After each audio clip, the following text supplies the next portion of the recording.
There are 3 Arctic biomes located within Sector 0. The Arctic Spires biome, the Glacial Bay, and the Glacial Basin. The Arctic Spires biome is a large above-water biome characterized by a flat sheet of ice, broken up by huge icy spires jutting up from below. Ice Worm Leviathans patrol this area, hunting the mini Snow Stalkers scattered throughout the region. This biome is home to an important architect cache and is one of the most dangerous yet important areas in the game. The Glacial Basin is a large empty basin created by the movement of glaciers thousands of years ago. This biome is home to penguins, sky rays, and snow stalkers, along with various species of flora spread throughout the area. This location is home to multiple important Altera bases, including the Phi Robotics Center and the Phi Excavation Site. The Glacial Bay is an intermediary biome that connects both of these biomes to each other. This area is filled with vibrant plants, along with lots of Altera equipment, including a large bridge that connects the Glacial Bay to the Arctic Spires biome. This location serves as a waypoint, connecting the Glacial Basin and Arctic Spires biomes.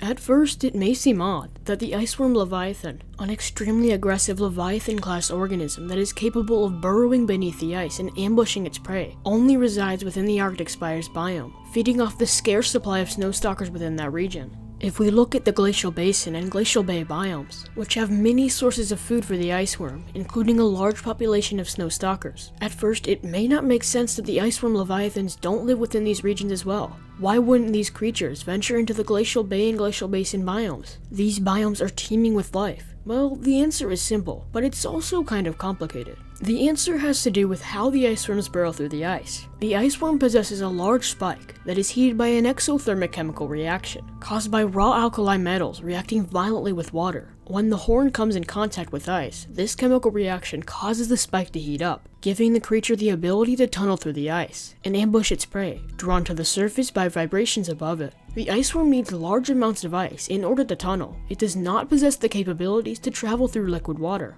And the fact that the ice worm can't travel through water, and that it needs a very thick glacier of ice in order to survive and hunt its prey, may solve this problem. If we examine the Arctic Spires biome in Subnautica below zero using FreeCam, we notice a very important piece of information. When we look beneath the surface within this biome, we can see that the ice is very thick. There's lots of space between the surface and the water below, space that would be filled with ice. The water below, in reality, would probably be frozen for a significant distance as well, giving plenty of space for the Ice Worm Leviathan to burrow through the ice. However, when we take a look at the Glacial Bay and Glacial Basin biomes, there's almost no space beneath the surface, almost no ice for the ice worm to burrow through.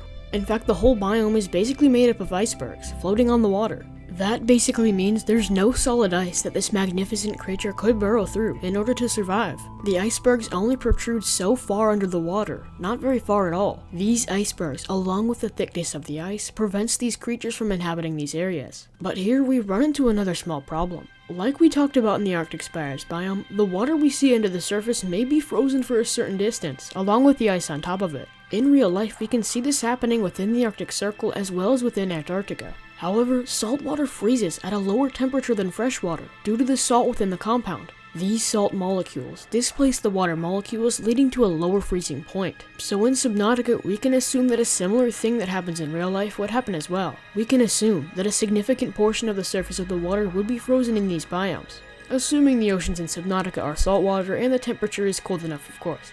All in all, the fact that there is less ice in between the surface of the land and the water below may not actually mean anything. The water may freeze down far enough for the ice worms to live in the Glacial Bay and Glacial Basin. So it all depends on how deep the ice freezes down to, because it would have to be pretty deep. And since ice worms don't live in these biomes, we can assume that the ice isn't deep enough for the ice worms to survive here. Another important thing to point out is that in the Arctic Spires biome, the water we can see below the surface may not actually be water in reality. There may be land beneath the ice. The ice in the Arctic Spires biome may be resting on land. This may provide a foundation for the ice on top. It may be what allows the ice worm to survive. With the Glacial Bay and Glacial Basin biomes, one of two things happens. Either the ice below is actually land, there is solid ground beneath the surface of the ice, which would prevent ice worms from living within this biome. Or the water there really is water, which is more likely due to the fact that this biome is made up of icebergs, and it may be frozen down to some length. Either way, the fact that ice worms don't live in these areas tells us that the water is actually land, or that the ice doesn't freeze down far enough, which is more likely. Altogether, the reason ice worms live within the Arctic Spires and not within the Glacial Bay and Glacial Basin biomes is due to the thickness of the ice. The The ice in the Arctic Spires is thick enough to support these leviathans, but the ice in the Glacial Bay and Glacial Basin is not thick enough to support these ambush predators. The surface of the water does not freeze down far enough for the Ice Worm Leviathan species to inhabit these biomes. I hope you guys enjoyed this short little video answering this short little question. Let me know in the comment section down below what you guys think. Is there anything I've missed? Do you have any questions about Subnautica or Subnautica Below Zero that I could answer in another video? Questions or concerns? Please let me know. And as always, thank you guys so much for watching. Please like and subscribe, it's free plus it helps me out a ton. Help me reach 25,000 subscribers as fast as possible. Thank you guys so much for 10,000 subscribers. That number is just insane. I simply can't thank you enough. Also, please check out my other Subnautica and Subnautica Below Zero content. You may like it. Be sure to check out my Discord server and Twitch channel. The links are in the description.